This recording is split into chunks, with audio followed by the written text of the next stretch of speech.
Dan and Amy and Alex Berenson, former New York Times reporter, he's been on the case. He's been a fiend on Twitter, keeping track of the press coverage on things like the supply of necessary devices and personal protective equipment, as well as the need for medical professionals around the country, in addition to the models that modeled fatality rates, the way that COVID deaths are being counted.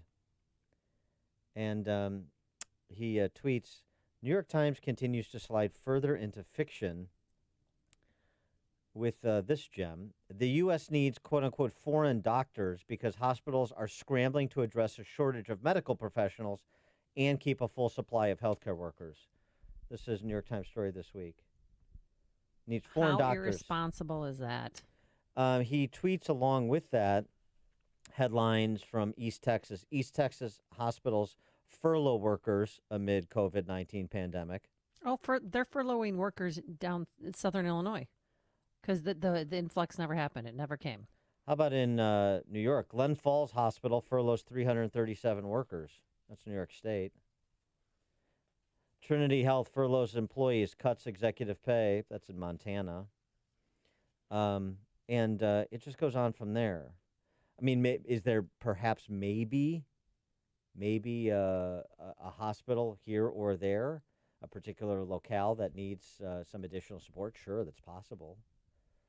That's why regulations were relaxed. Like, for example, when Massachusetts Governor Charlie Baker issued an executive order allowing MDs from other states to come into Massachusetts and practice medicine in his state so as to help treat patients in Massachusetts.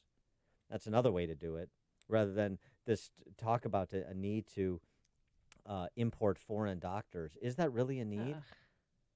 I don't know. So sick. And then for my point of contention yesterday, my blood was boiling when the New York City death toll jumped, 3,700.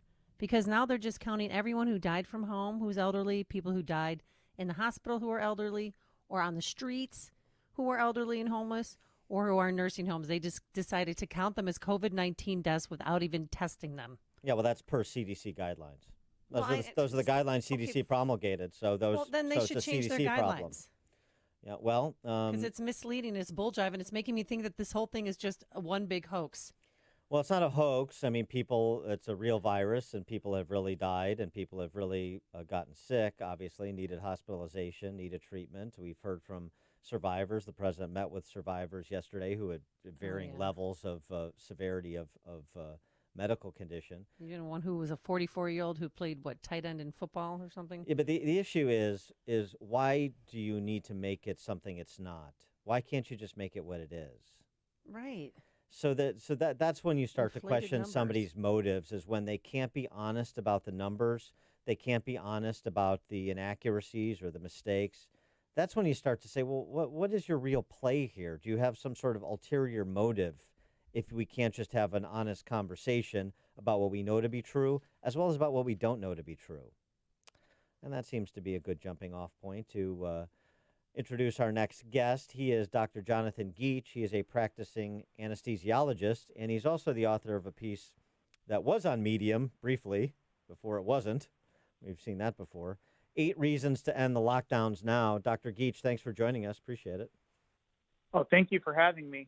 So what's your perspective on, I mean, obviously I'm sort of so indicated with the title of your piece, but the basis for your belief that the lockdown should start to be phased out? Well, my first belief, my first reason on my article was we have already flattened the curve. And what you guys were just talking about, they have changed the definition of what a COVID death is here in the middle of the epidemic. And that's going to shift the curve, and it's going to make it a lot harder for people to see that we're actually coming on the downside of the curve, because we just, according to the stats, had the biggest death toll of any day yesterday. Well, it doesn't seem to bear out that way, to be honest, but I think it seems that they've changed the way they count the deaths. And like you said, there's the extra 3,700 cases. Now, that didn't affect yesterday's number, but changing the way you measure who's dying and who doesn't will instantly change the numbers. And I don't think it's just New York. It seems like New Jersey was much higher than expected yesterday as well. Well, do you think they're doing it here in Illinois? I mean, if they're doing it in other states, I mean, is it nationwide I think that they're they doing probably this? are. I think they probably are. I think they've just gotten the memo that that this obviously needed to be counted differently, and they started counting differently. Yeah, I mean, there's But it's why? very But frustrating when you're why? trying to follow this. Well, I- because that goes against the first point. If we haven't already flattened the curve, they can keep the lockdowns. If we have flattened the curve, there's not a lot of point for them. But I mean, but is there any reason to believe that, for setting aside the press corps, is there anything reason to believe that, say, doctors Fauci and Birx want to keep the lockdowns? They're looking for ways to maintain the lockdowns in place. No, I don't think that. I think there's people who believe that the numbers were undercounted, and they're trying to what they think is correct that. But it's kind of frustrating for those of us who are trying to follow this and figure out, when is it safe to open if you're changing gears mid course. And so that's what I find frustrating.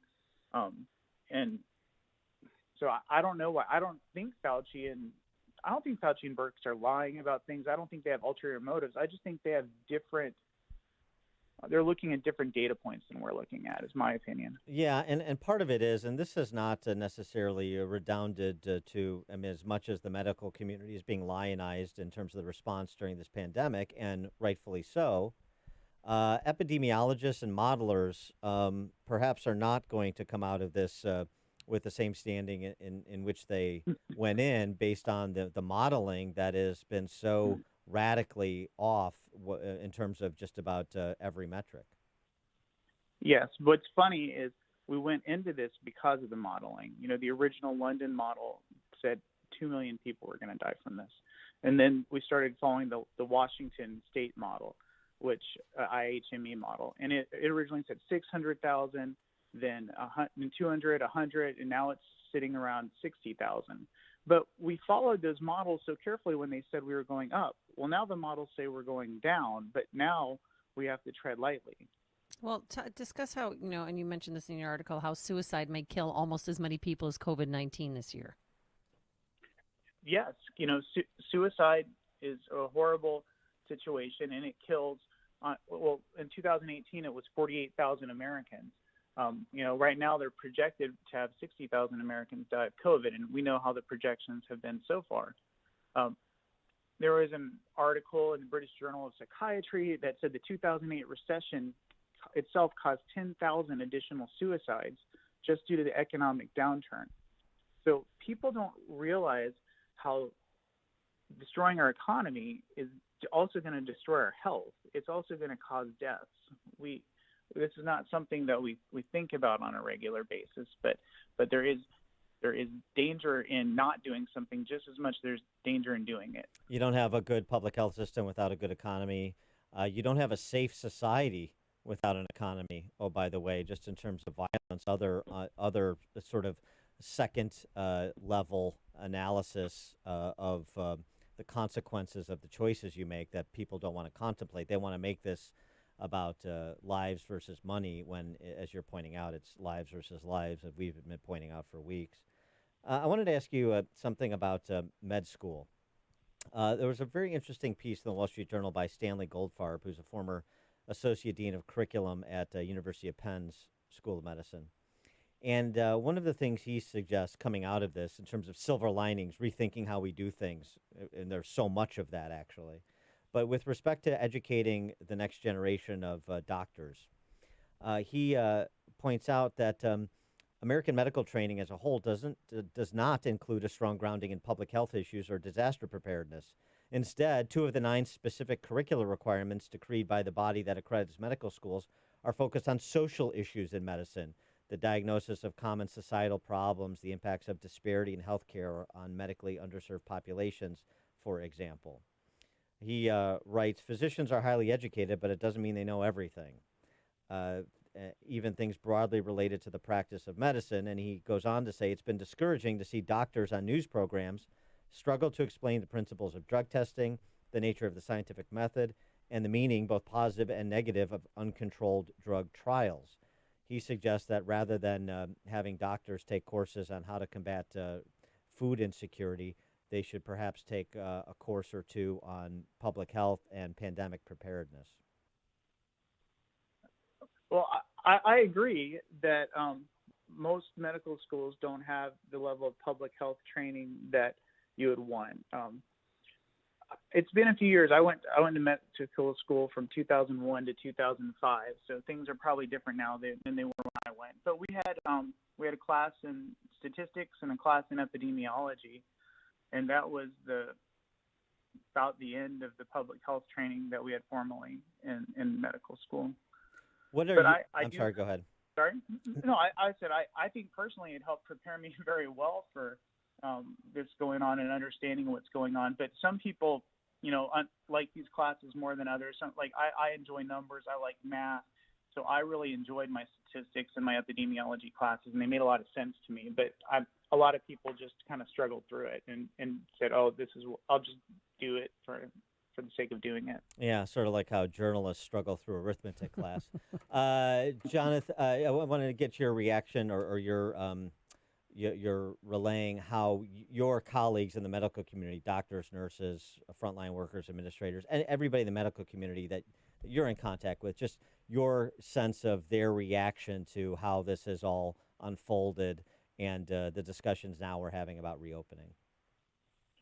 Well, I see two separate worlds. There's the doctors who are dealing with the hot spots, mainly New York, a few in Detroit and in Louisiana and New Orleans, who are just exhausted and want it to end. But there's the rest of the country, and I'm from Tennessee, and our hospital is empty. I think we have just a couple of COVID patients, and we haven't had any kind of a surge. And the hospital's laying off or at least furloughing all the PRN nurses. The doctors are having to lay off their staffs for the practices, and all of us are taking incredible pay cuts just to try and survive this. And people don't realize how dangerous it is to society to stop elective surgeries. Because yes, elective means it's not an emergency, but how many of these they're surgeries? Still in pain. Exactly. In pain, or even things get worse slowly. So a lot of these things are to diagnose cancer. I mean, how many colonoscopies are not being done, which could diagnose a cancer that needs to be taken out now? All these elective procedures probably can be pushed off, but there's going to be real health consequences to doing this. That's another really important secondary effect. I'm glad you brought that up, both of you. Jonathan Geach, Dr. Jonathan Geach, practicing anesthesiologist, coming to us, at least grew up in Tennessee. Dr. Geach, thanks so much for joining us. Appreciate it. Oh, I'm glad to be here. Yeah, thank you so much. And he joined us on our turnkey.pro answer line. Listen to Dan and Amy on your smartphone. Download the AM560 mobile app today at 560theanswer.com/mobile. Balance of nature, changing the world one life at a time. Thank goodness for the balance of nature. It just keeps me strong and healthy, and I don't have any aches and pains. I've taken so many supplements and all the different things they promise, and I'm like, I don't feel anything. Vitamins, protein powders, whey proteins, all this stuff that says it's going to do what it's going to do.